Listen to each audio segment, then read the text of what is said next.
Woohoo!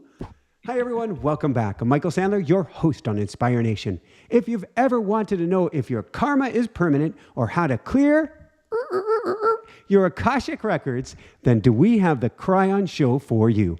Today, I'll be talking with Monika Muranyi, Lee Carroll, and the higher power known as Kryon, who's come through Lee since 1989 and even spoken before the UN 7 times. Today, I want to know why the world feels off so fast and like everything's changing in hyperdrive, and most specifically, what's going on with our karma and our Akashic records. So welcome back to the show, Monika and Lee. Are you ready to shine? Woohoo! You didn't prompt us for that, but we just liked it. Ever since we met you, it's woohoo! We even do that at home sometimes. I like it, and we are going to have a woohoo fest tonight. I wonder, does Kryon woohoo as well? No, Michael, he does not. So when we have Kryon on in just a little bit, we won't expect a woohoo. No woohooing. And by the way, don't expect the ooh sound for clearing. That doesn't happen. How about a wicka, wicka, wicka, wicka? That's it. How did you know that? All right. There we go. Okay. All right. I'm like, take this into a serious note. Are we, before I ask if humanity is going to make it, are we in some sort of a time warp of change right now? I wouldn't say it's a time warp at all, because that would include other dimensions doing crazy things. This has been prophesied. This time is like right when it should be. And even the indigenous said it would happen right now. And it's happening right now. And everybody's going crazy because I think they didn't believe him, maybe. But this is the reason when Kryon came in 1989, he told us the ABCs of what would happen. We're not going to have a final war. There's going to be a shift. The magnetic grid will move. All of those things happen. Then when you combine it with the indigenous saying when the shift would be, we're right in the middle of it. So you might say this has been expected all the time. And yes, there's a battle of light and dark going on. Have you felt it? And yes, it seems like it's crazy. Have you felt it? But Kryon has said always, when you turn the light on a dark, dirty room that you haven't cleaned for 20 years, it's not very pretty. The dirt starts to show, and we are reacting to the dirt. That is why it looks so crazy. All right, so we're going to go into all of it, and then we're going to do a channeling with Kryon, but I have to pick up, well, okay, first, I'm bookmarking one important thing. It begins with the word battle, but we're going to go there in a second. I've heard Kryon say it before, but I need to hear it from both of you again. Has humanity chosen to make it through this time? Yeah, and this was what Kryon said when Kryon actually came in. It was back in 1987. Yep. At the harmonic convergence that humanity chose to stay. This is a whole nother story. So you've got to back up and put a whole lot of decades in time to this and understand the lineage of what is going on right now. It doesn't just happen. It's not a flash in the pan thing. We've been creeping up to this. What was the prophecy you learned as a child? Or perhaps you went to church and your mom and dad told you, and that was there was going to be an Armageddon, there was going to be a rapture, we would have World War III, and they even timed it in or about the year 2000. I heard this all my life, and this was what supposedly Revelation said, Nostradamus said. Then we come to the year 2000, nothing. Well, in 1989, this is what Kryon's message was. That had changed, and we had changed it. So we are on a track right now that we had decided collectively at a soul level. You know, there wasn't anybody passing out ballots. This is at a soul level. We said, look, it's worth staying. We've got some really cool stuff going on that has never happened before in integrity, in changes that nobody expected, even looking at what's going on the planet right now in a different way. Don't watch the news. Don't watch the news. You will never hear what I'm talking about if you watch the news, because the news is only going to give you that which is startling bad news to sell products scored with music. Get your news in a reasonable way, and that would be read it in a way that you trust and real journalists giving you what is happening on this planet. And you will see that there's some good news going on, some things perhaps you didn't expect. I'll itemize some of those like I did last time if you want me to, Michael. Sure, But go right through a few now, of to them. answer your question is we planned it. Yeah. Yeah, You want me to itemize some of them? go for it. Because we could use Okay. some good news right now. So go Now, for it. excuse me. If you saw our last show, this is probably some of this information I repeat because I get very, very excited. Um, if I asked my grandfather and I said, I have some questions about culture and the way things work. I have noticed that women don't have a chance here on this planet, that for hundreds of years, there's a ceiling to where they can go, how they're treated, what's expected, and how they can get ahead. Wink, wink. And do you think, Dad, my granddad, that's going to change? And he would say, no, my son, that's just the way of it. That's human nature, and that's Yeah. this planet. We just changed it. Well, and we did that over the last 20 years. Like that's almost instantly, we suddenly have a situation where the Me Too movement, people who have done this have gotten in trouble. You know who they are. They've gone to jail. You know who they are. Some of the business executives and show business and all, they were just doing stuff and they said, this is the way of it. No more. That is new. It's brand new. And if you ask certain people, would that have ever changed? They would have said, no, there's no way. We changed it. You got to look at these things. It's no longer human nature to have it work in the way it did. It's really up in the air. And it changed because both men and women changed it. It's something that has I would say, a higher vibration to life. It's what Ooh. people want. If I'd asked my grandfather, I said, everybody knows that priests have been abusing kids for years. You can't hide that. Don't write me letters. That's just the way it's been. And that's been, maybe 100 years, maybe more, and they just shuffle them around. And so we have this horrible thing that has gone on, and the question, will it ever change? And then my grandfather would say no, because the church will never change. It's too big of an organization. There's too much for them to lose. And then the last pope comes along and says, we got to change this. Did anybody notice? This is a complete and total reversal of past history. This is not the old energy it was. And this is not your grandfather's world. And there's more to come. We are just starting to clean up our act in so many areas, in so many ways. But because it happens slowly, and because it's not front page all the time, we're only concentrated on the worst of the worst and what they want to tell us is going to happen next, which is always frightening and scary. So these are just a couple of the things. And then one more. Yes, Okay. yes. So, we had a war break out. Didn't break out, it was created. We had one country invade another. Basically, that one country that invaded the other expected an old World War II reaction, a 50s East-West thing where if you'd line up, NATO would be involved, because it always would be. And it didn't happen. Instead, well, let me put it this way. When Switzerland decides not to be neutral, it's a different world. In other words, all the countries in the planet, almost all of them, looked at what was going on and said, stop this. We're not going to take the sides. We're not going to do what you thought we were going to do. Stop it. And now the result is it hasn't been stopped yet. But I think that absolutely shocked the ones responsible. Thank you. So, as we go down this road, and thank you. And then I want to hear from Kryon in a few minutes. You mentioned earlier a battle of light versus dark. And so the question is, we are feeling this right now. We are feeling this bipolar world right now, this polarization. What's going on, and what are you hearing is getting us through? Or is this sort of like a last gasp of the old or a last gasp of the dark? What are we looking at? Okay, we're looking at a last gasp of the dark. Now, part of that is the war. Yep. The dark energy will do anything to take us and rip us back to the way it was. So that's a wonderful example of that is that war that I just mentioned, because it comes from old energy thinking that it could draw us back. And we said, no, we're not going there. We have all kinds of things personally. If you take a look at the thing that is bothering a whole lot of people, and that is the political, I would say, culture here today is everybody hates it. Everybody hates everybody, and no matter, it's family arguments and all. It didn't used to be that way, folks. It really didn't. I can remember a time when I was growing up when the Democrats and Republicans actually had a baseball game on Saturday, and they played it, and right where they were. That doesn't happen anymore because they won't even talk to each other.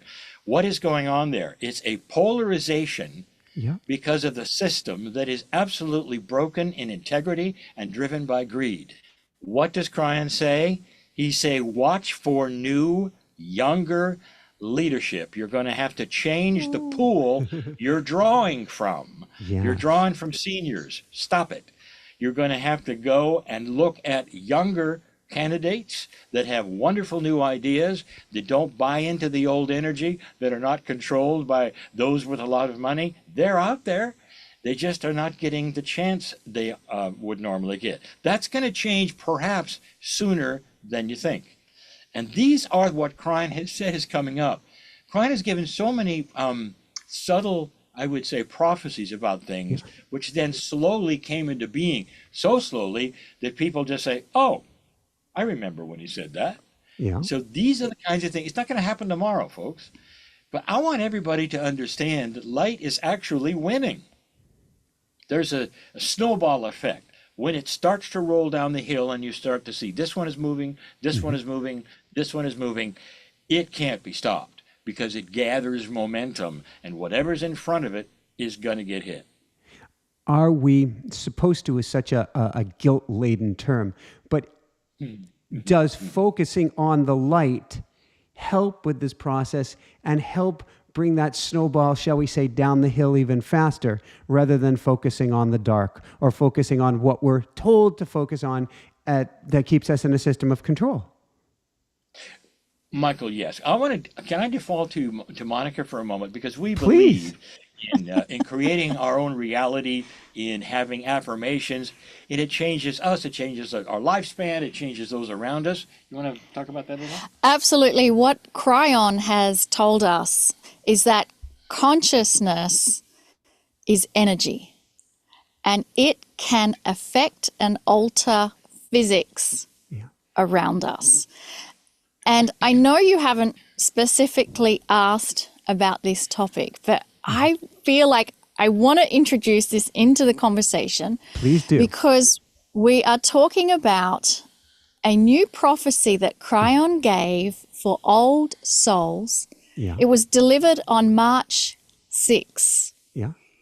And it made total sense to me when I heard it. Yeah. And the prophecy is this: the system of reincarnation that we have been used to for eons is changing, because with free choice, we have decided to move on to that path of graduate ascension status.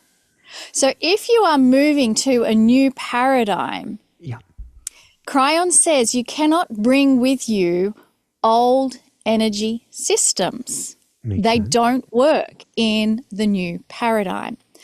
So very briefly, the system of reincarnation has been the engine that has driven spiritual change. You have a lifetime, you experience all of it. And what it does, it's the school of the akash. And those who have been in that school of the akash lifetime after lifetime after lifetime, they carry with them earth experience. And with that, it brings wisdom. Okay. And so this is the akash. This is also karma, which is related to the akash. And then here is the magic part for me that Kryon reveals. What would be a system that replaces that to propel you onto a different pathway that is guaranteed to take you onto ascension? It is one where instead of the instructions coming from your akash, coming from your karma, the instructions are coming directly from your soul. And now you are entering the school of mastery. because in your soul Yep. resides the attributes of mastery.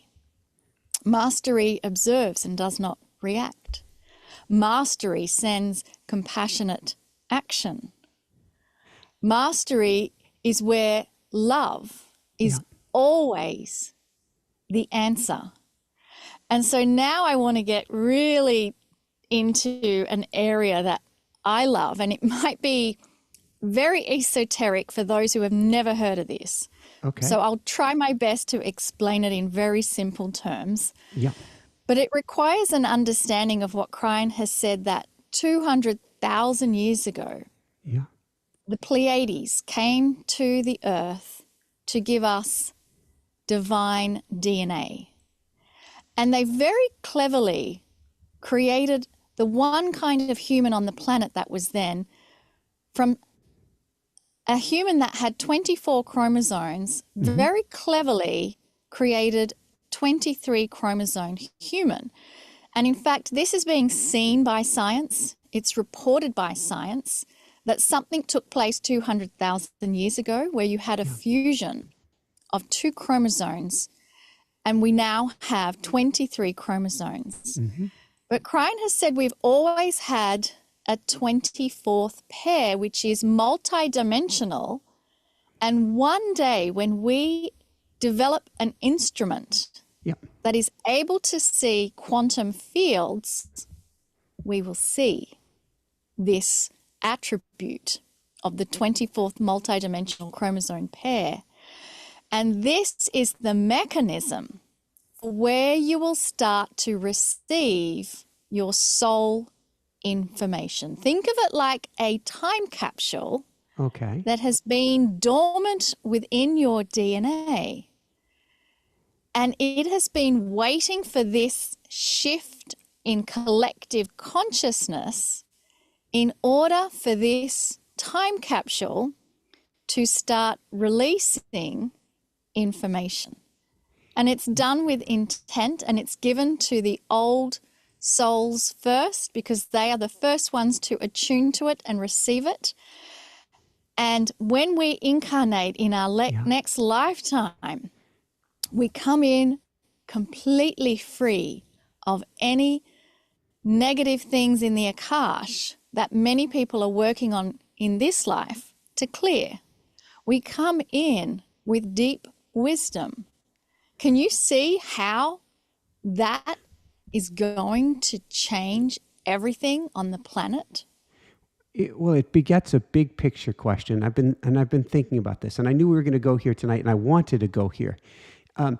First off, we humanity, at its current state of evolution, we have a hard time seeing far in front of us. The concept of, for instance, 7 generations, and of us thinking 7 generations ahead. That is a very, very hard thing for us to understand, that we get to build something, whether we're looking at micro cities, where we're looking at the climate, no matter what we're looking at. It is hard to understand that everything we get to do will have ramifications many generations out. We tend to look only at our own generation. So if we're going to have our karma cleared, our akash cleared, if we're going to be getting more wisdom in the future, but it's outside of this generation, it's the next time we come around, what motivates us, or what is the hope we have for change within our lifetime? It is already happening now. This is where Kryon said, don't be linear and thinking that you can only access it in your next lifetime to come, because there are individuals on the planet right now who are already actualizing this new paradigm and this new system. And remember, when something comes out that is so great that replaces what has existed for hundreds of years, you don't have to worry about humanity not seeing far into the future. When something comes along and it's so attractive that it makes the other things obsolete. So when we invented the motor vehicle, there were those that said we will never get rid of horse and carriage.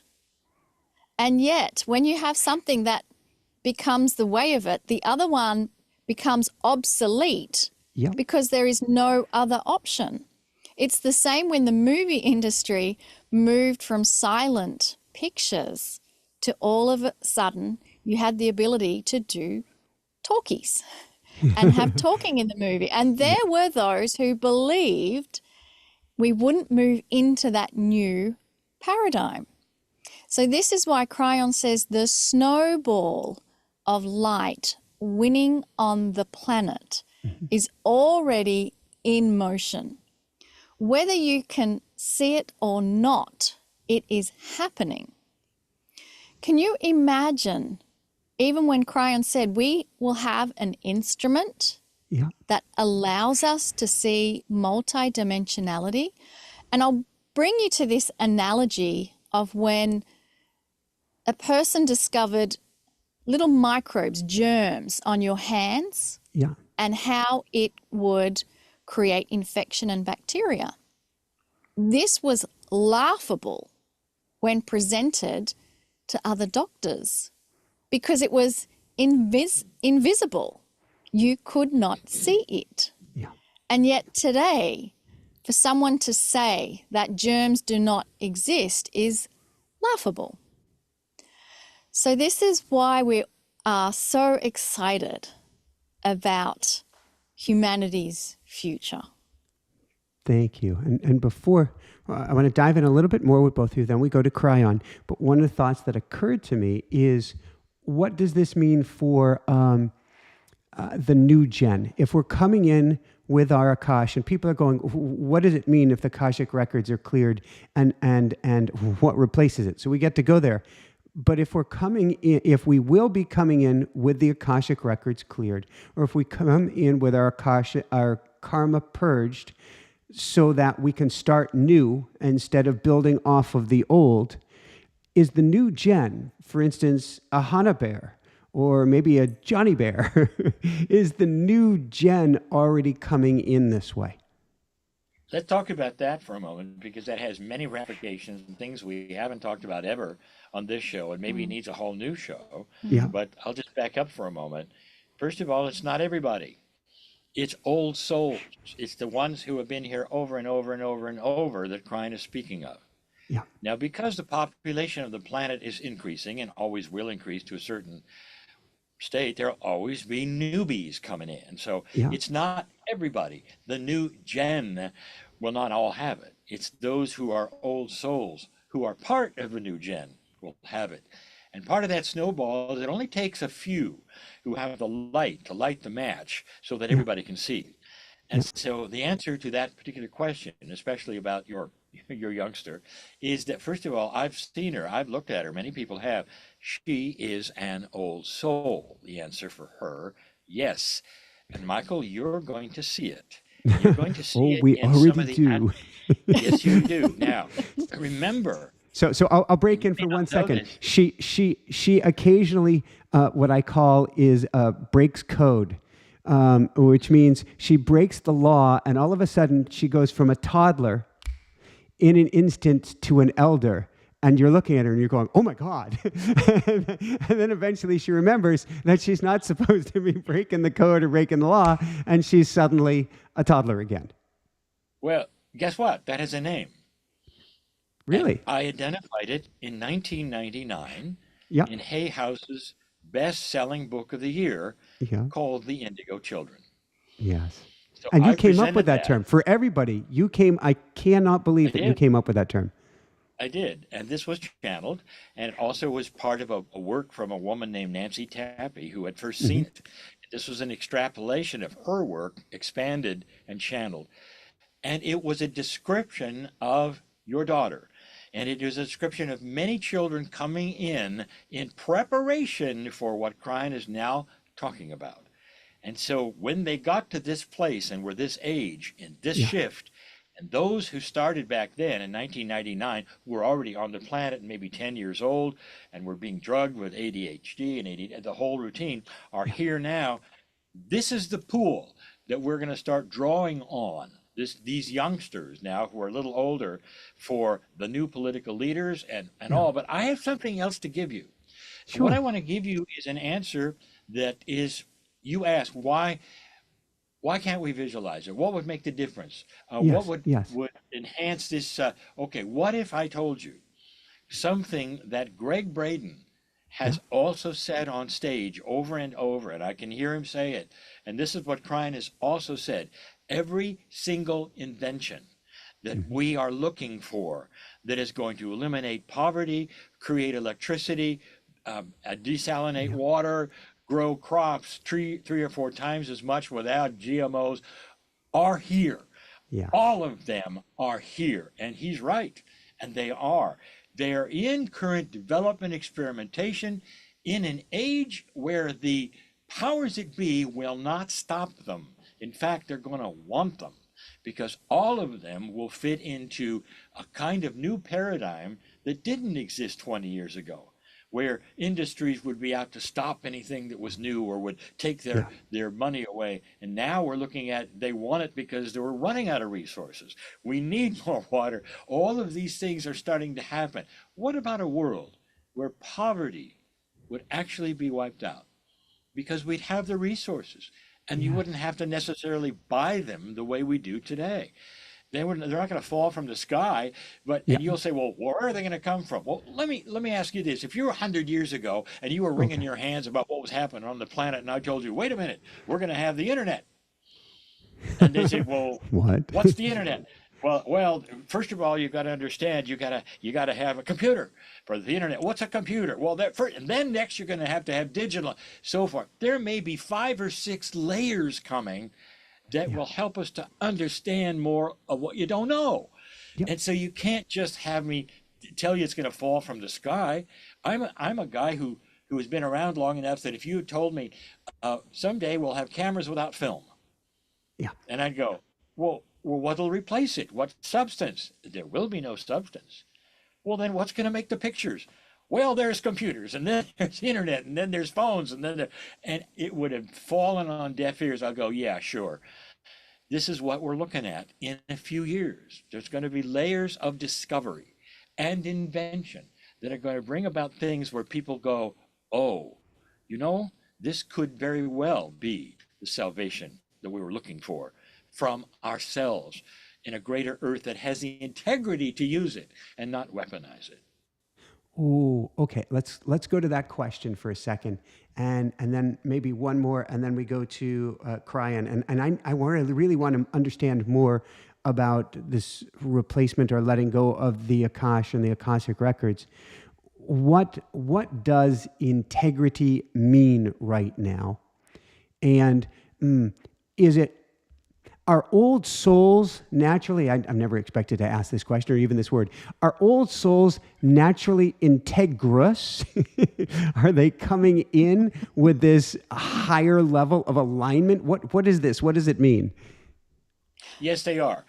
When in the Indigo books, we had all of these parents talking about what their children were doing. And it's the same kind of thing that you just mentioned. And this is why it's so synchronous with everything we're talking about. They said, we have, in the old days, if mom and dad argued, the kid is hiding under the bed, because, that's a threatening thing for a child to see the disillusion of that partnership.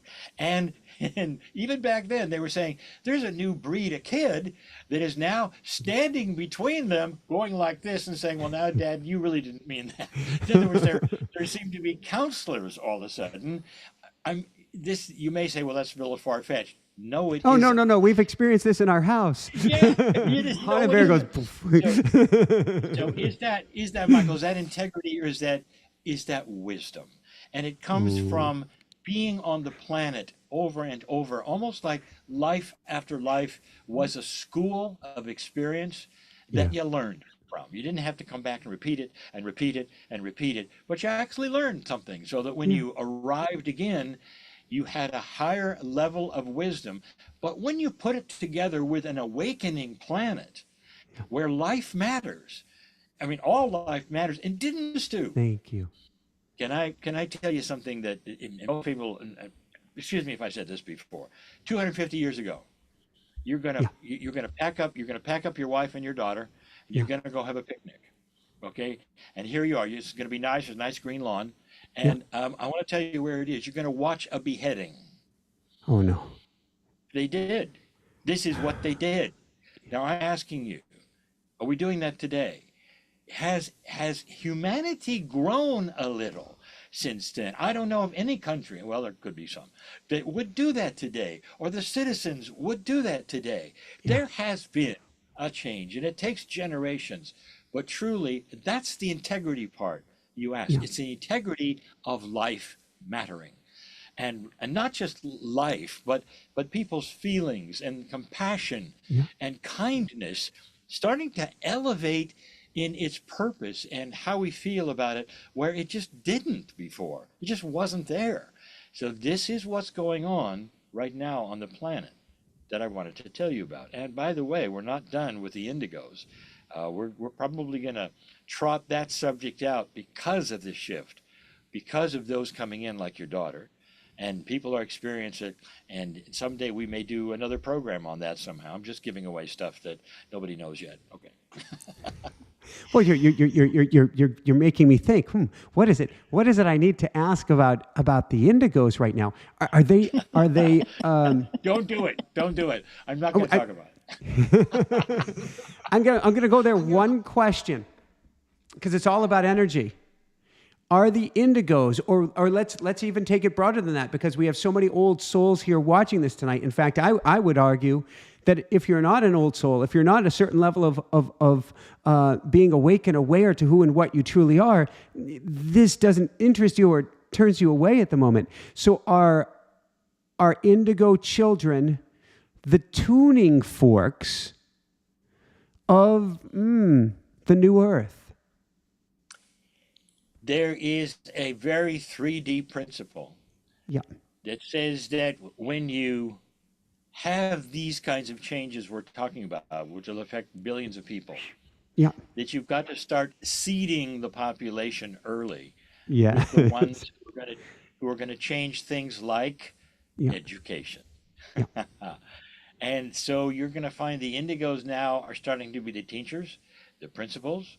They're starting to see a whole different way of teaching, where the children are giving a lot more permissions in some places and not in others. That is going to be controversial.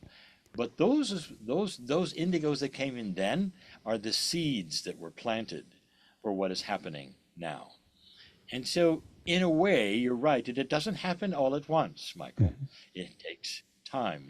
The pot takes a while to heat up. Okay. So I want to go to karma for a brief second here. If I get to know, and maybe Monica, you want to go there. If we're erasing karma, if we're letting go of karma, not letting go, if it's being, and I know that Kryon won't do it, but if it's being, if it's being removed, maybe it's wax on, wax off, Danielson. That dates me.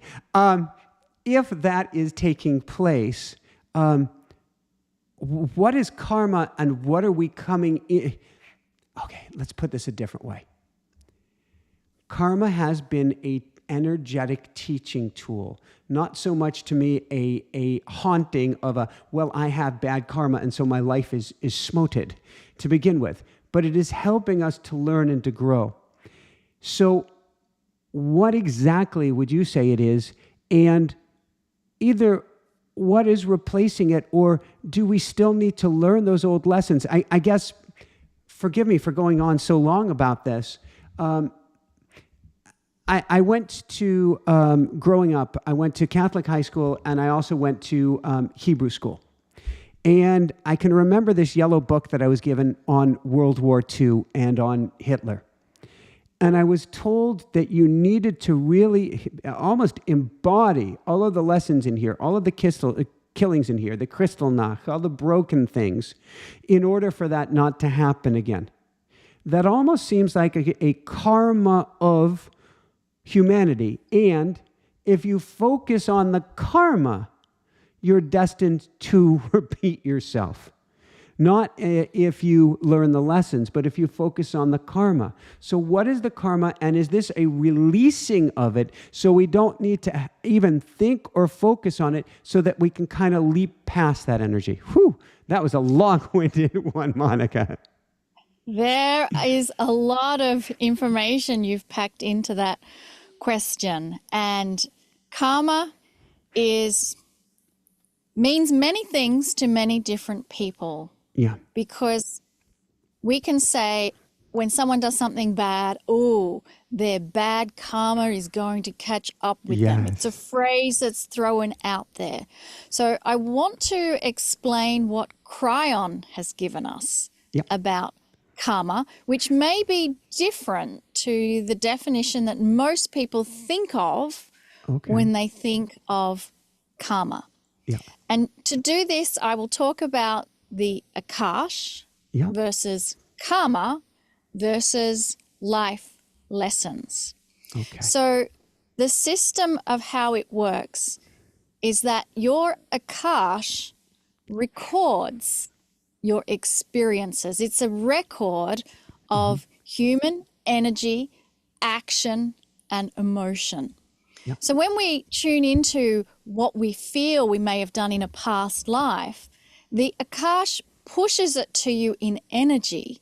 It's not a function of the brain and a synapse where you can remember a specific date and the name you were given and your birth certificate and everything that happened. Rather, you receive the energetic imprint of what happened via mostly the emotions.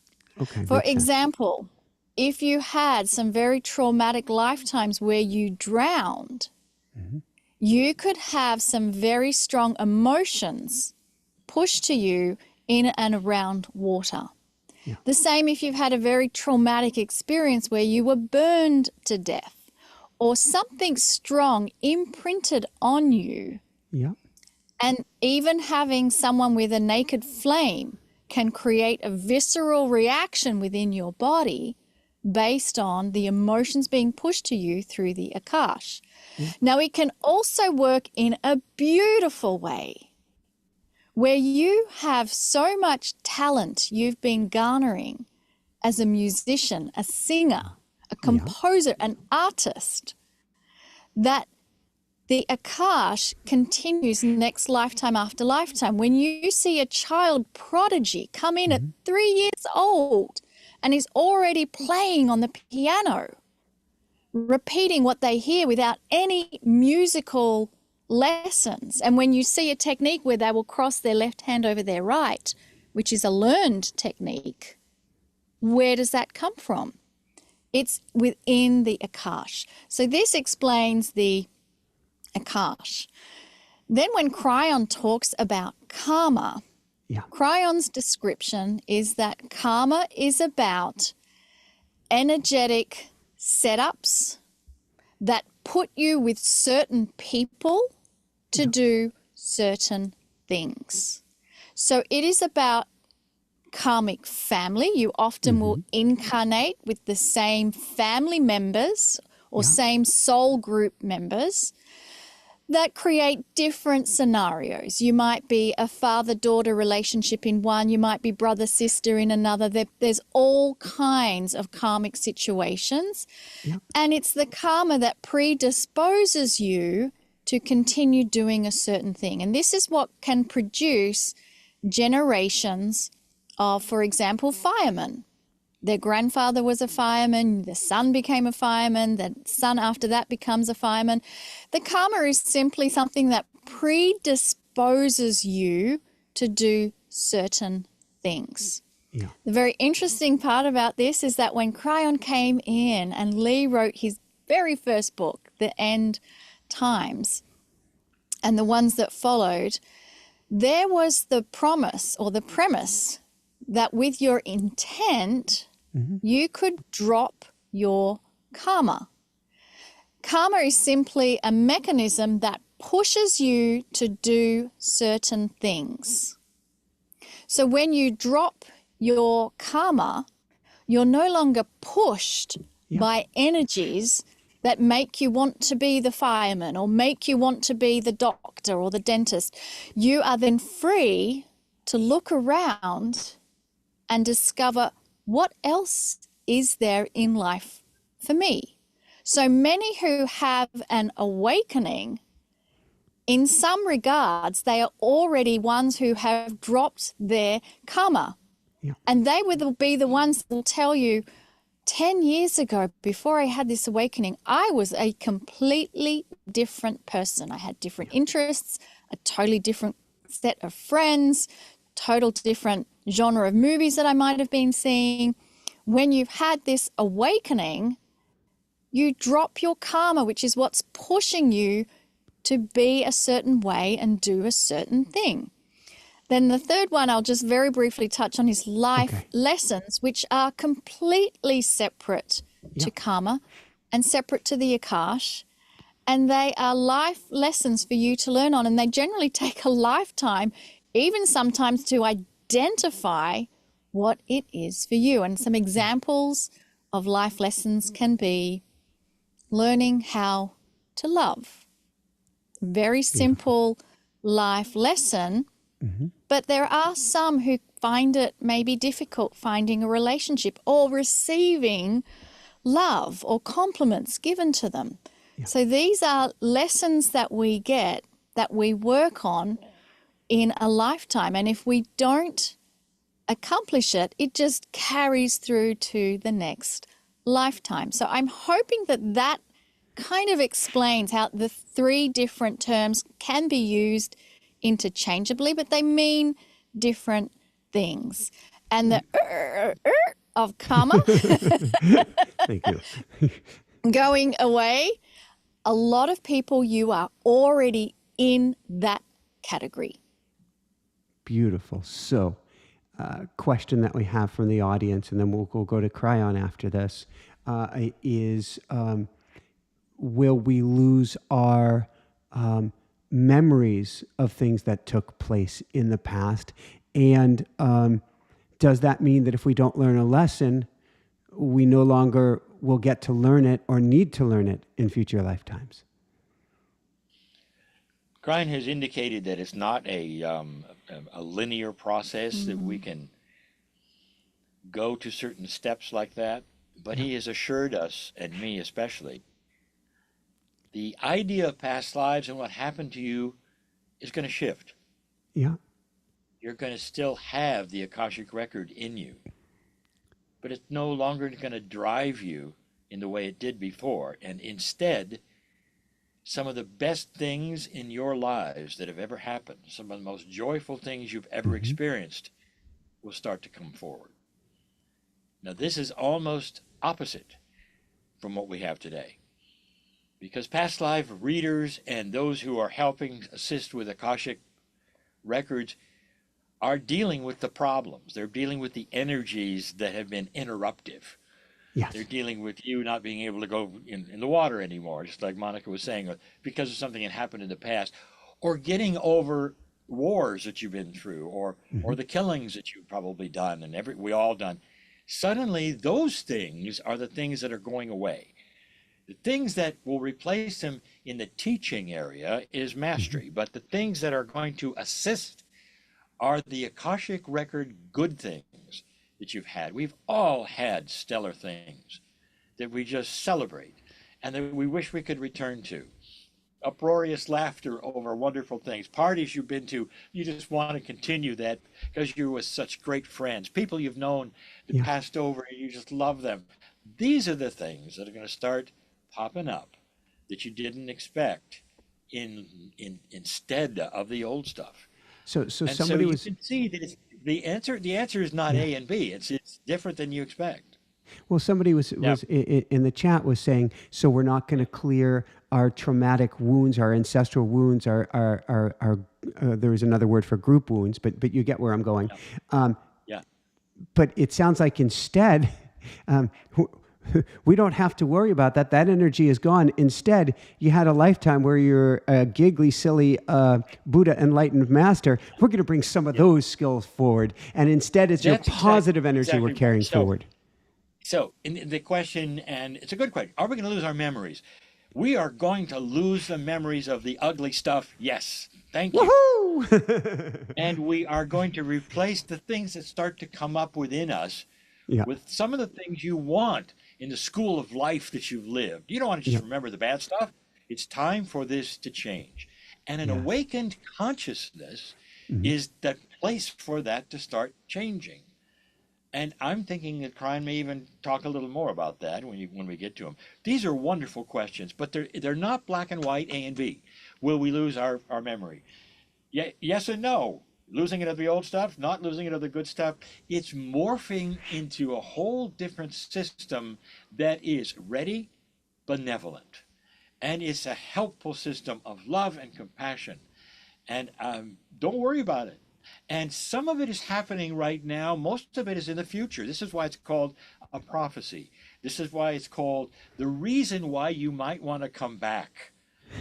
Well, what if I'm looking at an audience now, and a whole lot of them are going and have decided, I'm not coming back, don't you? We're not going to do this anymore. And I would say, oh, yes, you are, because you're going to want to. What if I said, what if you could come back young again, wise, and not have to go through anything you went through this time? Because there's no karma to push you there. There's no past lives that say that this is what you do. None of that is there. What if that were the case? You didn't have to do anything that you had to go through, and you were free to do what you wish to, a lot wiser to do it. Would you come back then? And then you go, I think I would. Well, that's where the party's at now. That I've dreamed about, the life that took me years and years and years and years and years to know that I missed, and I had to slog through all of this stuff. That's going away. All right, last question. I love this. You can see why this is a profound prophecy. Oh, yeah. Well, last question before I believe we'll bring in Kryon. Somebody asked, doesn't the darkness, though, bring in the light? And it's something that I've talked about, that I've channeled about. And I'll go back. I'm going to go back to an experience my wife had many years ago with a shaman-guided ayahuasca ceremony. And in that ceremony, she got very sick, as many people do in an ayahuasca ceremony. And you could see as she was, going from being sick, all of a sudden she morphed into a tribal elder. And I could see it, she could see it, the shaman could see it. And she kind of turned toward herself, if that's even possible. And she was, on one level, you've got the elder. On another level, she's sick, and Jessica's sick and suffering.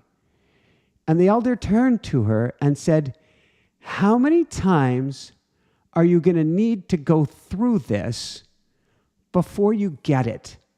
And what I hear you describing is humanity turning toward herself and saying, how many times are you going to need to go through this before you learn there's a completely different way of doing things? You don't need to learn by pain and suffering anymore. You don't need to learn by your wounds.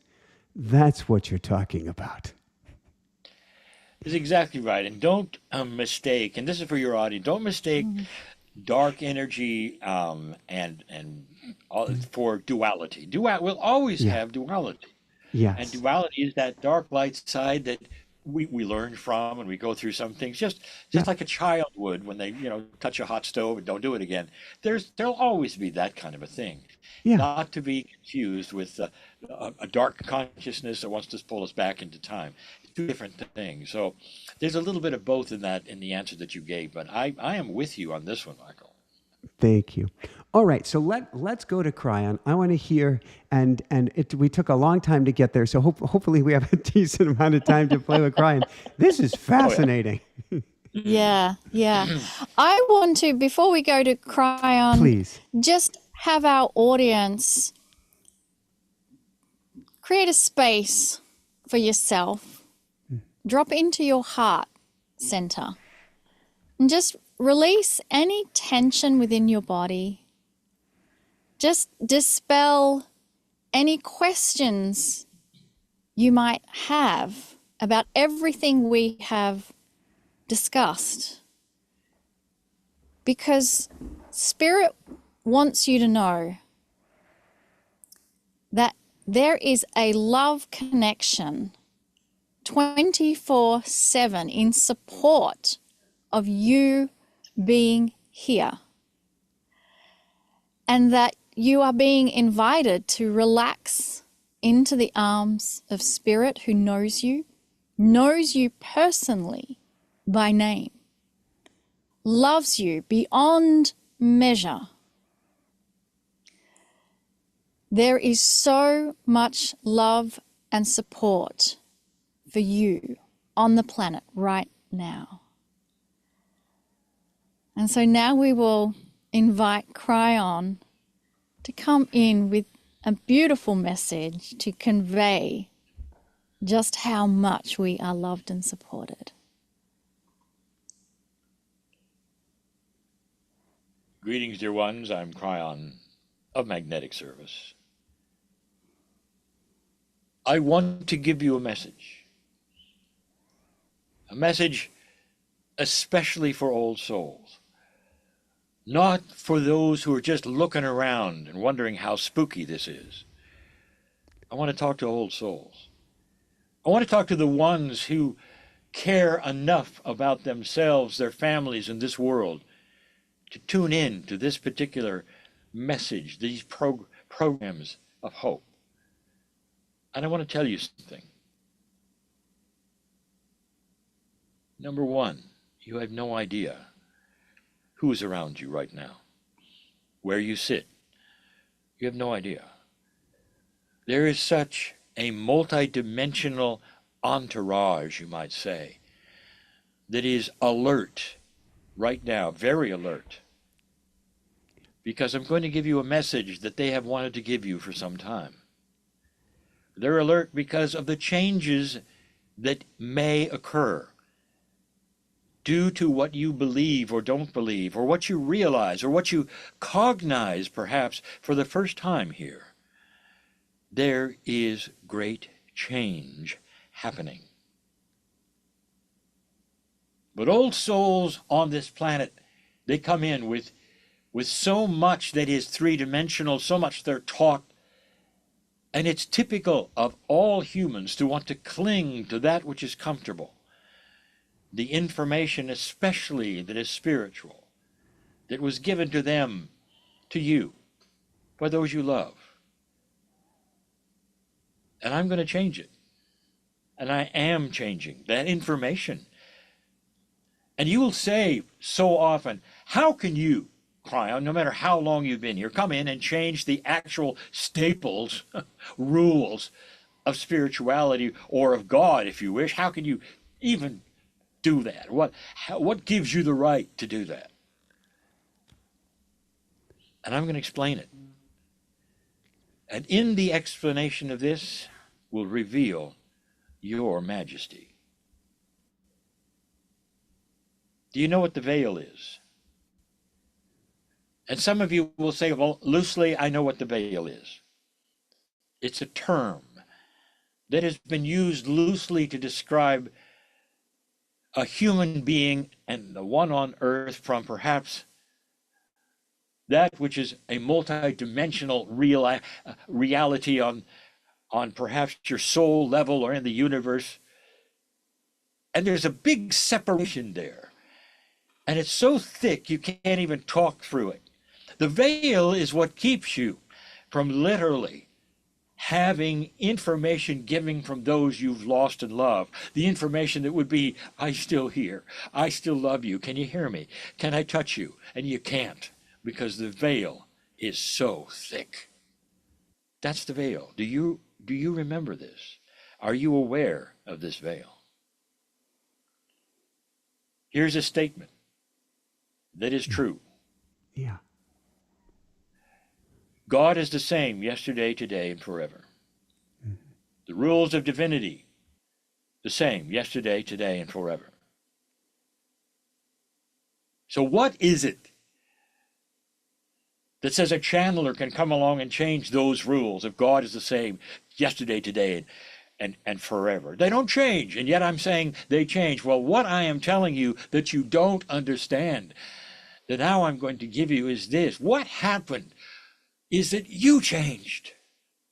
This veil that was so thick has begun to thin out to the degree that there are parents all over this planet who are starting to realize the children they've loved and lost are still here. They're getting messages somehow, some way. They're getting smells from somewhere. They remember, and they say, could it be? They're starting to look up those who are able to touch them and realize they're not gone. They're not gone. What does that do to your heart?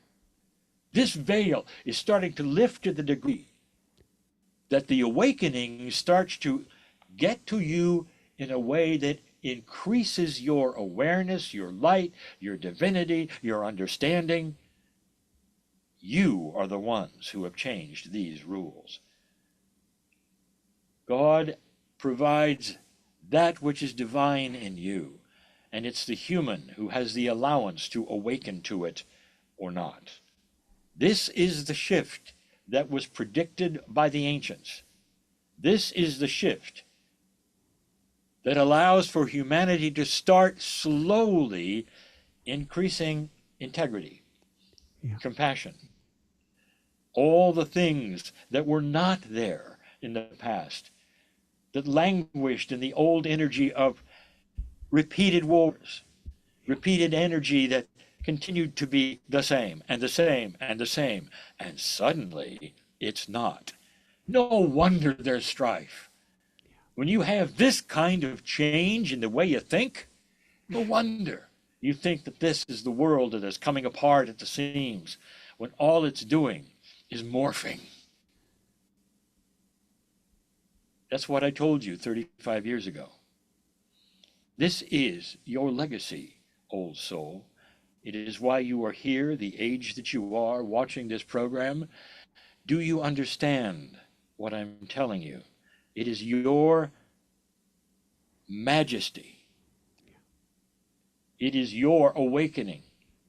It is your magnificence that starts to be able to touch the parameters of your own soul. That's what's starting to change here. And in that, the processes that were old drop away. You start to graduate the classes from the old school, moving to the classes of a new school. And those classes throw away all of the things that you had to know when you were in an old school, just learning the basics. And in this new school, surprises, difficulties, just like any new learning will be. But oh, when the veil starts to thin and love starts to sail through, let me give you a final parting idea.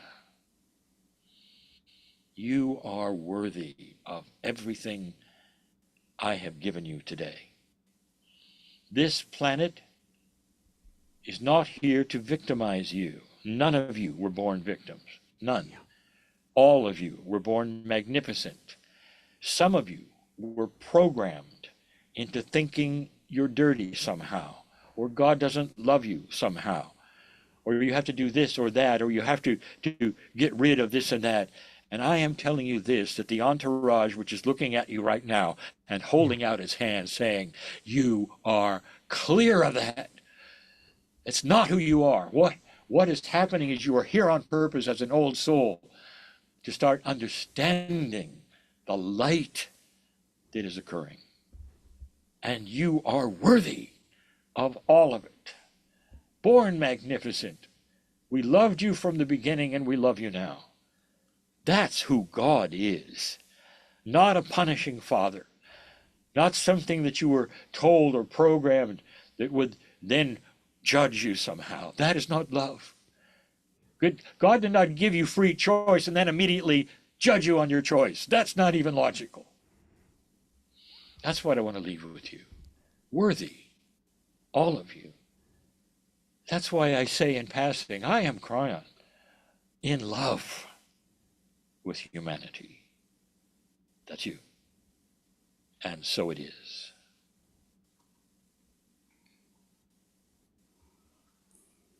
Wow. Thank you, thank you, thank you. So,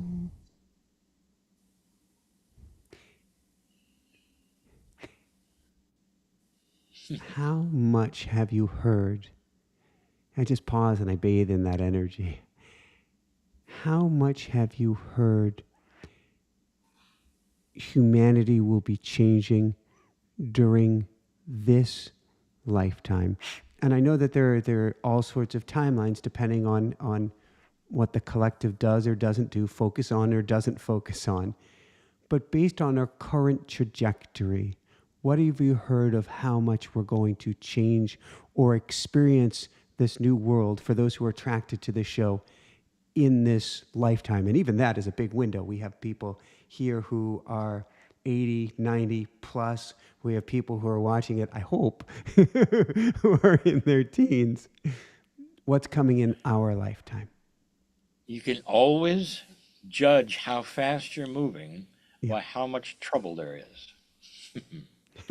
So the more things are touched and changed and are pushed and pulled and poked at, there's reaction. So at every level we're seeing issues. That tells me this is working. If I told you great change was afoot and you don't see anything moving, or there's no problems around, how does that tell you it's going to be a little longer? I would love to be so direct with you and say it's going to be a week from Tuesday, or it's going to be in 35 years. But I can't do that because we have free choice. Yeah. So we don't know how much further the dark energy of this low consciousness is going to push back. What the decisions are going to be made, mainly from leaders who are seniors, who are still bathed in an old energy and want to keep things the same. But it's definitely limited. Again, the more trouble we see, the more we know we're getting toward the end. I will give you something that you'll relate to, Michael. Yeah. Scripture. Yeah. Both New and Old Testament. All right. Tells us this. There's going to be an end battle around the city on a hill. Do you know what that city is? Well, it's sounding like DC these days. It's Jerusalem. It's Jerusalem. I'm with you. Here it is. There is always been prophecy there's going to be a final war, and that final war will be in Israel. You are looking at it. Now that was going to lead to Armageddon. Yeah. And now it's going to lead eventually to unscrambling something that was unscramblable. Eventually, both sides will figure it out. Can we give and this is interesting because I had Greg Braden. I interviewed him last week, and we even talked about the chromosomes fused together. That'll come out in a few weeks, beginning of the fall. But we were talking about Armageddon, and it seems to me that Armageddon is still going to occur. But the Armageddon, and maybe we'll even get to the rapture, which is maybe letting go of the karmic wounds, letting go of the traumas, and not taking ownership of that junk anymore.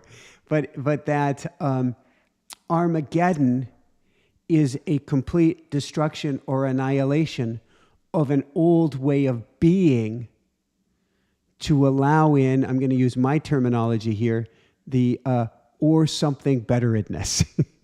And the old must fall for that. What do we know about Scripture, Nostradamus? So many of them, they speak in quatrains. It's all metaphors. Yeah. Because this is the way Spirit has to talk to those who are in a linearity. It can't be straightforward. So we have to figure it out. So what you're saying, I would totally agree with, and I've had this discussion with Greg, is the same thing. It means something else. It doesn't mean we're all going to have World War III and be incinerated. But that's where we go with it. Instead of understanding, it could be actually something pretty cool. And that would be the destruction, perhaps, of the old ways, of the old energy, so that we don't have to relive history over and over and over. Yeah, I like that. I like that one a lot. So there are a lot of questions, concerned people here tonight is maybe the best way to put it, about there was supposed to be this karmic wheel. I'd be stuck on this karmic wheel. Or if karma goes away, then how am I going to heal this trauma? Or do I dare go there? I'm going to do this with all respect for everybody here. A lot of these questions from a higher perspective, forgive me, everybody. I love you so much. So I see all the questions and I send so much love. A lot of these questions are questions by all of us who have been trained and entrained to take ownership and believe we are our traumas. We are our wounds. We are our ancestors' trauma. And then if you take that trauma away from me and I haven't played with the trauma, cajoled with the trauma, danced with the trauma, or lived with the trauma, then I am annihilated. We take ownership of our trauma. So what happens to us then if it is taken away from us? I almost feel like the question is saying that there is a level of attachment to what we have gone through that defines us. Yeah. So rather than seeing this as something where you have an attachment to an experience you have lived through, survived, and created an amazing release and a higher perspective because of that trauma, the best visualization that I can kind of get you to feel into is that any of the negative imprints that have been in your DNA melt and dissolve away. Yeah.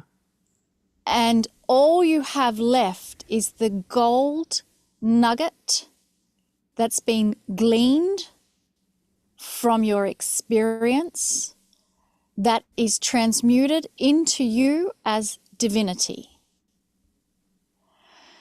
I hope that is a visualization where you can really feel and sense that there is only good news in this new prophecy, and to release the kind of attachments we may have to good, bad, or other, or what happens to me if I was a shaman, what happens to me if I was a musical talent, will those musical talents still come through? Spirit loves us. These are linear questions.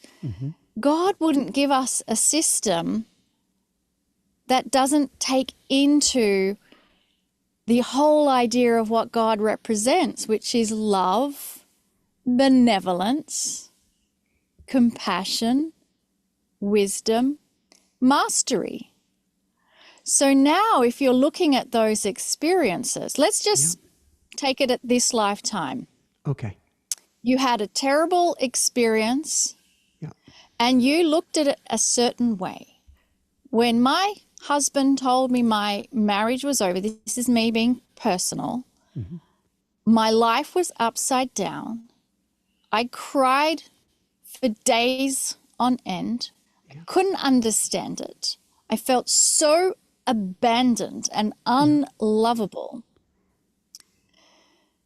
Now, years later after this, and having gone through a type of awakening process, that situation, that trauma that I went through is looked at as something where I felt, wow, my husband was so courageous to do that role, to catapult me into meeting the true love of my life, which is the man next to me, Lee Carroll.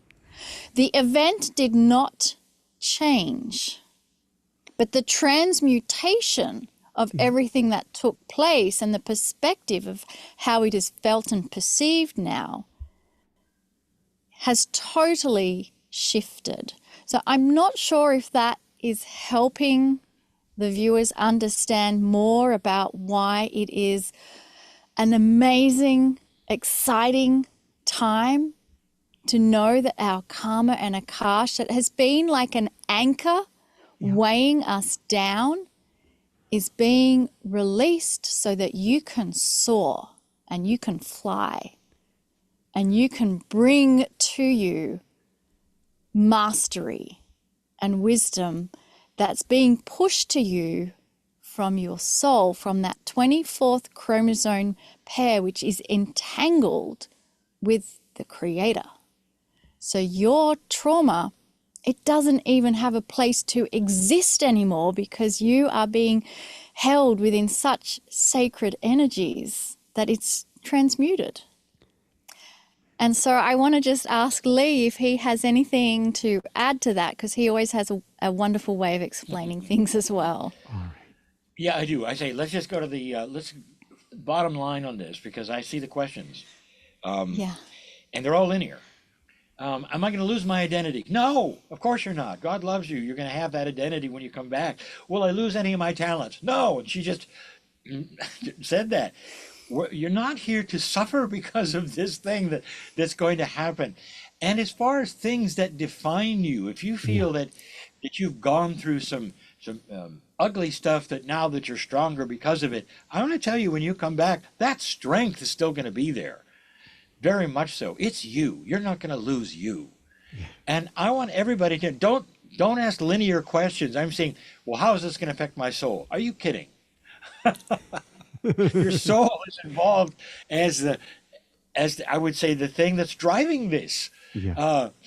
I've heard my soul is going to be stuck. No, it isn't. You know what those questions remind me of?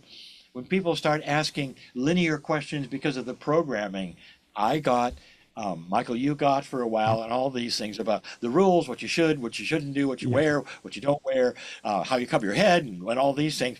And you look at that, and the answer to almost all those linear questions, it has to, we're tossing them all away. Sorry if I offend everybody. I'm Michael for a minute. Sorry if I'm going to offend you. But this is what's going on right now. You're offending us with love. With love. What if I ask you, does God get indigestion? I have heard that if he eats the wrong thing in the morning, that we're all going to, have a bad day. And they'll be serious to ask that question, because somebody told them along the line that the template of humans is applied to the creator of the universe. So there's punishment, he gets mad, he gets indigestion, he's a he. That's also incorrect. So, but we have to deal with this now.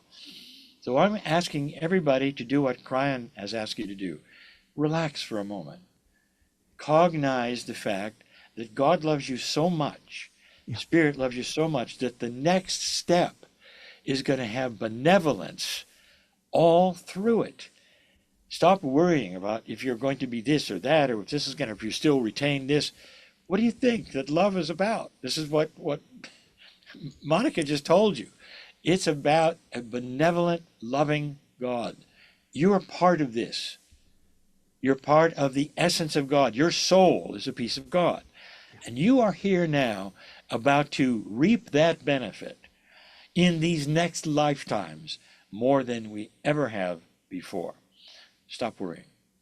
Thank you. So, on that note, going to the topic of love, for people who have experienced substantial wounding or substantial pains, or like Monika, who's clearly gotten to a place of a beautiful healing after, we could call it an interesting ending of a marriage. Do we still need to? What a weird way to put it. If the karma is going away, if we're shifting, if we get to focus or place our focus, or it's going to be natural because we're so plugged in, and we'll go to that 24th chromosome, to the other side, where does love and forgiveness for those who've gifted us with those teaching lessons, we'll leave it at that. Gifted us with those teaching lessons. Where does love and forgiveness fit into this? It's constantly in there, and you got to change your idea of what happened. The play that you see that brings you to tears, and the person who gets dyed, and the knife, and then the curtain goes up, and everybody goes, "Hey, we're fine." Yes, that's what's going on. So all of those things are not what you think. They're not holdovers. You don't have to deal with them. Where does love fit in? It fits in a place that's greater than it ever did. Let me give you an interesting situation that Kryon gave as he does this Circle of 12. We have a weekly program. Yeah. And people have been asking, do you have a Wednesday? Do you still have a Wednesday weekly thing? A lot of people in the chat were asking this question. Do we ever? Yes. Okay. This is what occupies our lives. A 90-minute program in our studio every single week, Wednesdays with Kryon, and we do a lot of what you heard tonight.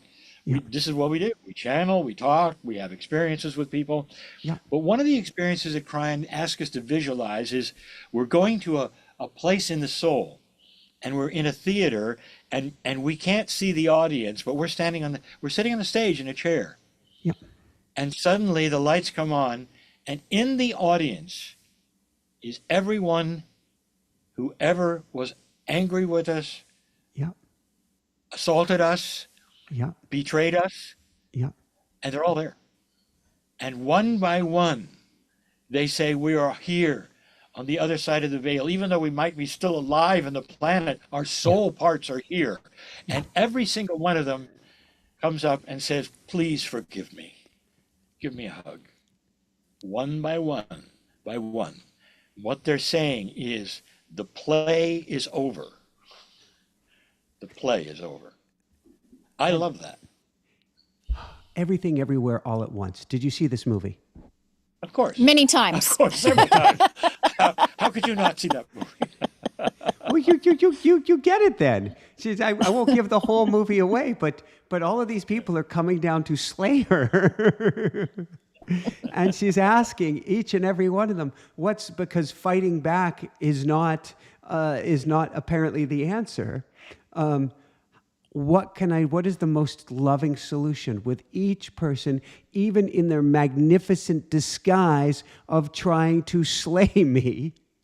What can I do to bring love, to help heal this other soul? And I think that's where we're at. That's exactly where we're at. And it's not easy, Michael. This is why it's a school to this day. We are learning, we are learning, we are learning. And Monika introduced this, the attributes of mastery. They're hard. They're hard. Mastery does not react, it observes. Yes. A person comes up to you, pushes you in the chest. I don't like you. You know what? Hey, you're ugly, and I don't like anything you stand for. You're not my political party. You're the wrong sex. I just think you're horrible. How are you going to feel about that? And Kryon says, mastery doesn't react. Mastery observes. Yeah. So a master looks at them and says, I'm sorry, you're having a bad day. That's it. Would you like a hug? All of that is dissolved, completely dissolved. If you do that enough times in life, you change those people who don't like you. They may not still believe what you believe or whatever, but they take notice of something, that it's a softer world around you. There is always a story of the masters who walked this planet. Any of them, all of them, had people following them who just wanted to be at their feet. And whether they taught or not, they just wanted to be there. Yeah. This is an attribute that you're going to also start seeing. People want to be with you. They just want to be with you because you have no agenda. Yep. You're not angry. You don't complain, and you love them. And they don't get that at home, or they don't get that in their family. And pretty soon, you start having friends who just kind of want to be around. then you know it's working. How do you go? I want to get to kids in a brief moment here. How do we move past, I'm going to call it guru syndrome?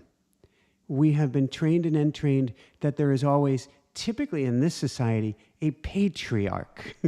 There is somebody we give our power away to. And even in the spiritual community, it's very easy to want to give our keys to the caddy to someone else.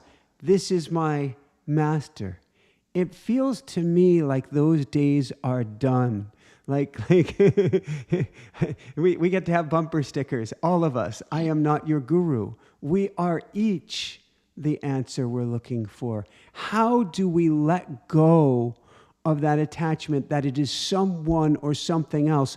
Or maybe it's how do we step into our true power knowing that each one of us is the creator?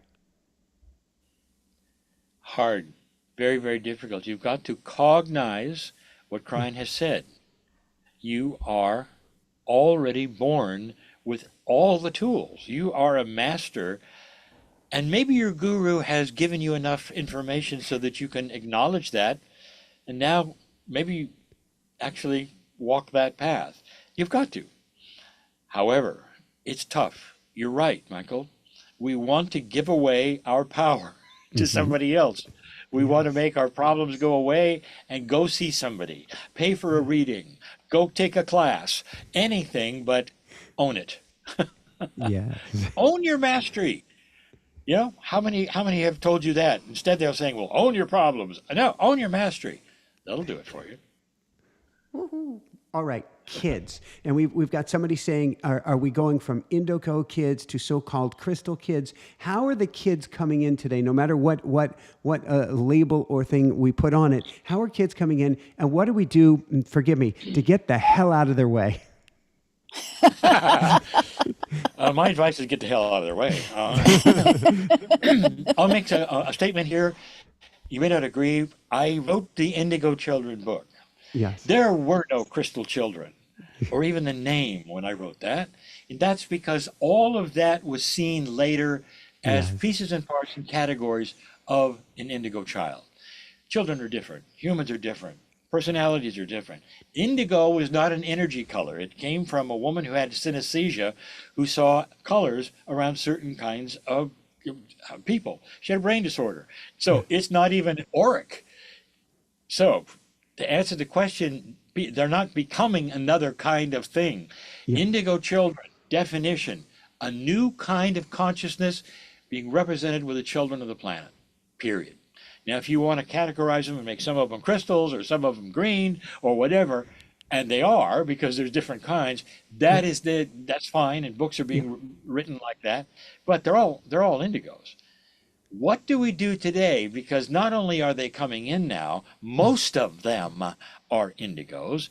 The old souls are advanced indigos.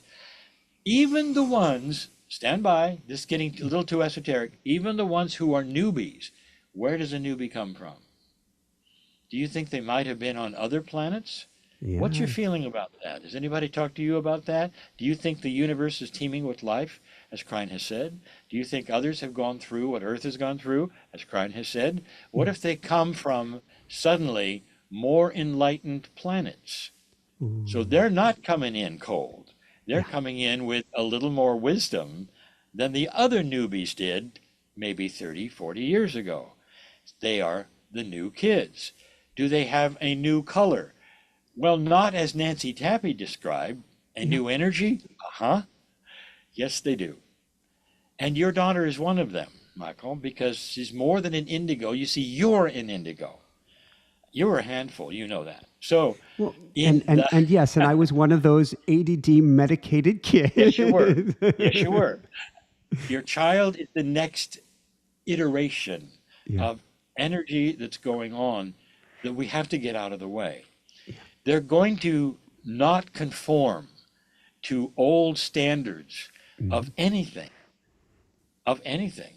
And we're going to want to discipline them like we were disciplined, only to find out in some cases they already are. You just don't recognize it. They're reaching for the right stuff. And we're trying to tell them what to reach for.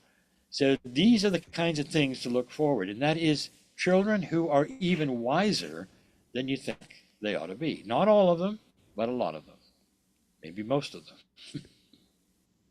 Thank you, thank you, thank you. As we get to wind this down, there's a lot of discussion of us getting to a fifth dimensional world. And I always joke about this because I know we're shifting, but to me, labels are funny because what we define ourselves as limits us. And so I always joke, and I know there will be people who get this 3D, 5D, and then I go 7D, which is mangoes that are in Costco from the Philippines. It doesn't matter how we label these things. How do we recognize each as an individual that we are shifting or getting to a new state of consciousness? I love the whole idea about dimensions because Kryon has been very specific in saying you go from 4 dimensions to all. Ooh. You cannot label it as 5, 6, 7 because once you step into multi-dimensionality, you are in multi-dimensions. The time-space continuum has disappeared. Yeah. So how can you possibly count dimension number 7 to 8 to 20 when you move from 4 dimensions into multi-dimensions? So it's, again, our linear brain wants to label things because our programming is that everything happens in steps. Mm-hmm. Everything is a linear progression. Yeah. You're climbing stairs. You're moving to the next level. Mm-hmm. You are going forward in this progression. And yet multidimensionality, by its very nature, is all dimensions. Like you just mentioned the movie, everything, everywhere, all at once. It's a very difficult concept for us to even understand. Same with our akash. We tend to look at a track, a train on a track, it's going forward, it's on one line, not understanding that, think of it more in a circle. Mm-hmm. And we spiral up with new experiences. And this is where Kryon has said that with humanity and the collective decision point we have made, we have seen up until now history repeat itself. And that's because Kryon says we were on the same track. And so we would go around. And when it was war, we would repeat that. We would come to peace. Then we would repeat that. Then we would go back and war, we would repeat that.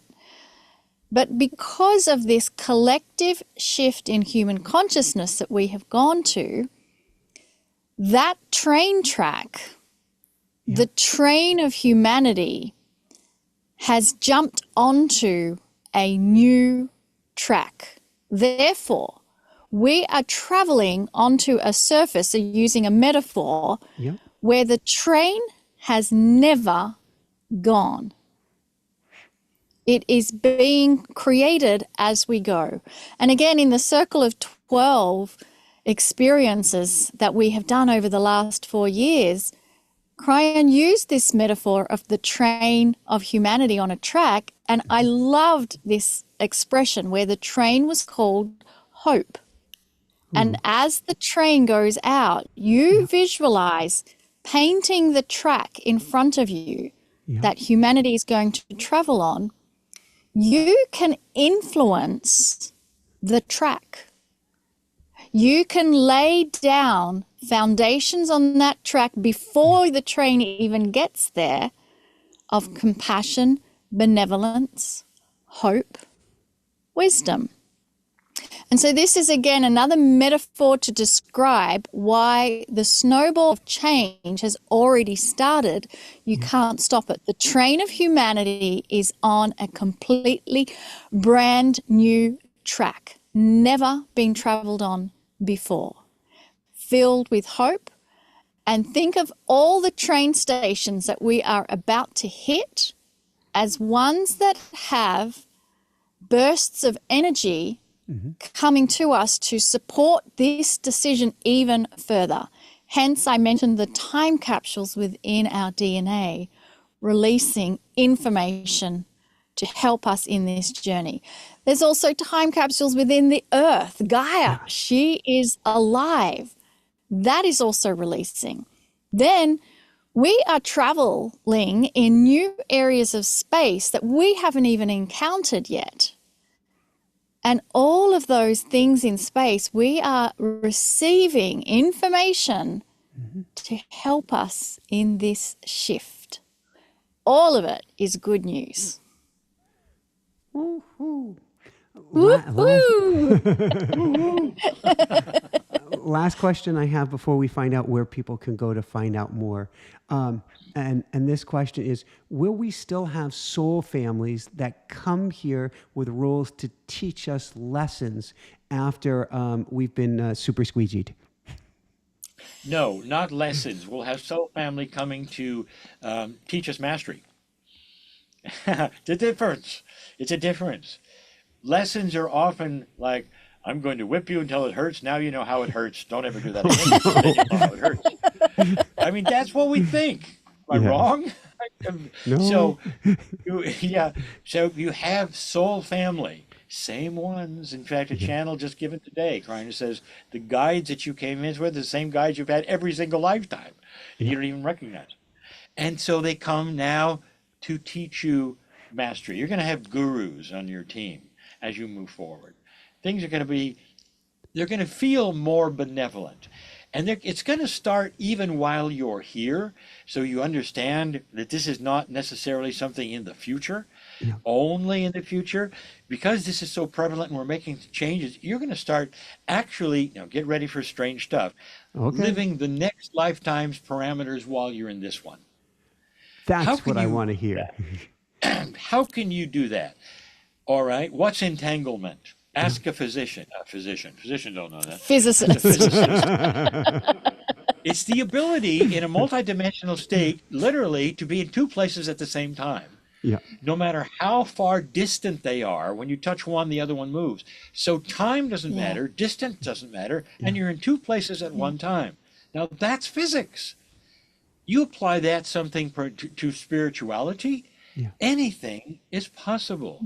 Is it possible for you to glean the next lifetime's parameters and actually be there at the same time you're here, even though they haven't happened yet? Yes. In many ways, yes. Even with free choice, yes. Don't ask me the rules of that, because I'm as linear as you are. But we see it. We're starting to recognize these things, even in what the physicists are telling us.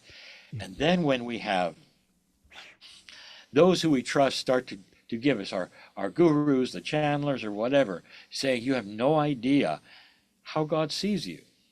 Don't worry about this, because the faster you awaken, the more you receive yourself as a master and understand it. What's the best thing? I'm going to close with this one with you, and that is, you can ask me more, but I'll just say, what's the best question? What, if you can only see ask me questions, tickety tapping here. I know. One question you're going to ask God. One question. Yeah. Only one. You only get one. And now you're there, bam, in your life right now. It's not, what's going to happen to my soul? Will I have the same this? Am I going to have the soul? But here is the best question that you could ever ask. You sit, dear Spirit, tell me what it is I need to know. Then stand back and be quiet. And you'll get it all. Every single question in chat. I love it. So where can people go to find out more, to find your classes, to find you what you have to offer, and to find out what I need to know? We have a wonderful site, and it's run by family. It's just beautiful what they've done. Cryonmasters.com. And everything is there. And you can see the programs we're doing, the courses we have another one coming out soon. I won't even tell you what it's about because I'm not supposed to. We're always busy. Kryon is increasing the amount of channelings. We're starting to travel again after COVID. So We will be in certain cities, and that's there to see. If you want to see it in person, so it's all there, cryonmasters.com. Beautiful, beautiful, beautiful. And then for each of you, I could say, what do I need to know? But the question that's been coming up from everybody here is, and we'll start with Monika. What do I get or need or want to do? As I'm leaving here, what do I do? Oh, that's great. I think the best place to start is to ask yourself this question. What do I want? Yeah. For me to answer the question, what you should do or go or be after you leave from here, it first requires you identify for yourself. What do I want? Now, honestly, this can be a really challenging question to answer for ourselves. Yeah. It can kind of throw you as a curveball. So here's some of the things that I help you to get to know what it is that you want. Yeah. Maybe write a list of all the things you don't want. Because that, honestly, from our programming, we can find it so easy to identify all the things we do not want. Mm-hmm. And believe it or not, from that list, you can convert that to find what it is you truly want. Ooh. And then from that, create a positive, present, powerful affirmation that you can feel and believe in order to manifest what you want. And know that you have a whole team out there ready to put it into place. So, short story, very quick. Go for it. I met Lee. Take your time. Lee. We got time on our side. I want to be respectful of your time. We got time. I met Lee in South America, Chile. Yeah. And before I got on the plane from Australia to head there, I was going to do some energy training. Yeah. I was so clear that I was going to meet my soulmate, that they were going to be spiritually aware and financially independent and really connect. Yeah. And then I just released it. Yeah. And this is where I met Lee. Now, it took a long time for us to actually have things move around in each of our lives to get together, but this was powerful in finding what it was that I wanted. And I was very clear that I wanted to meet someone that was at a soul level soulmate, not just another relationship. Yeah. And this was huge after getting through my grief of my other husband.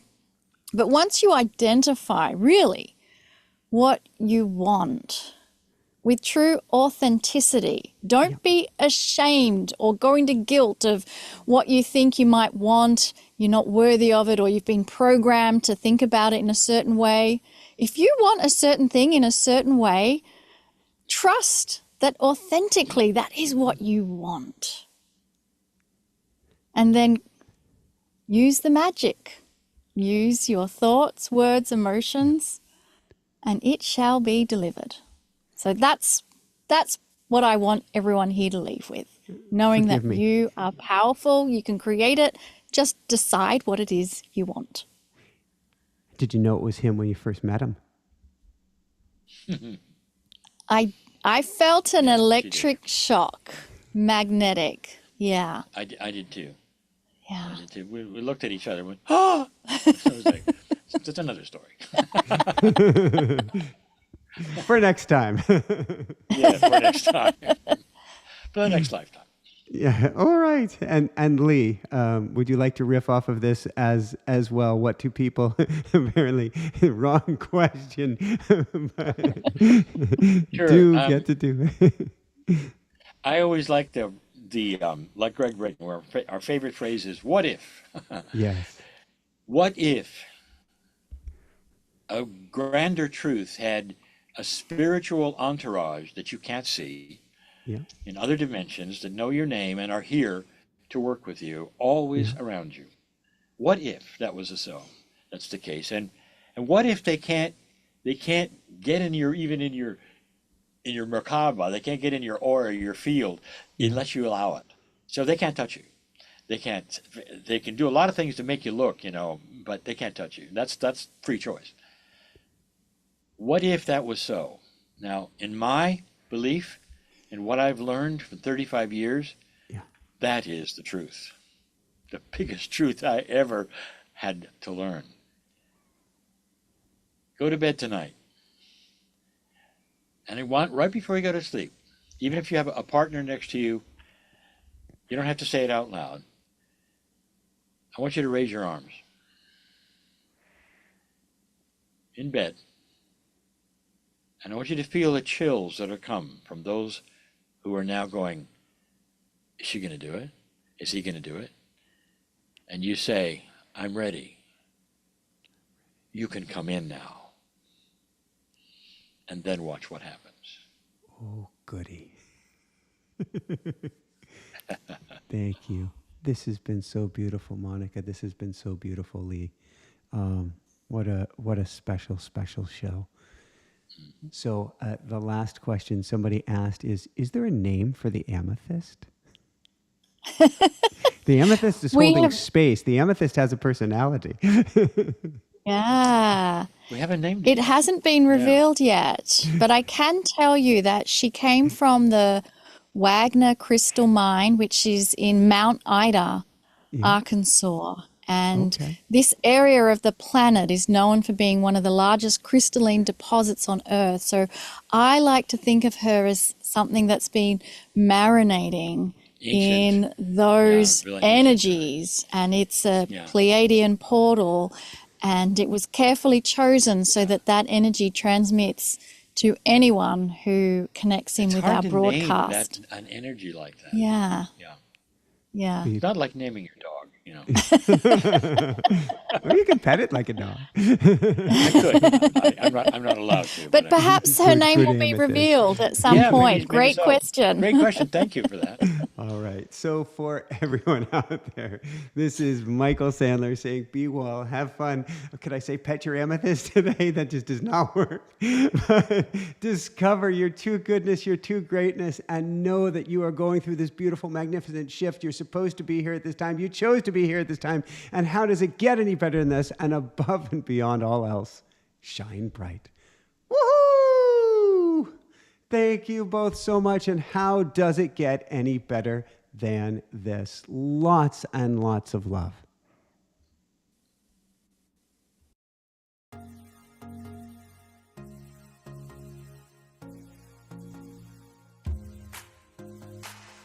Every day there's a new horizon. Birds keep on singing, earth keeps on spinning.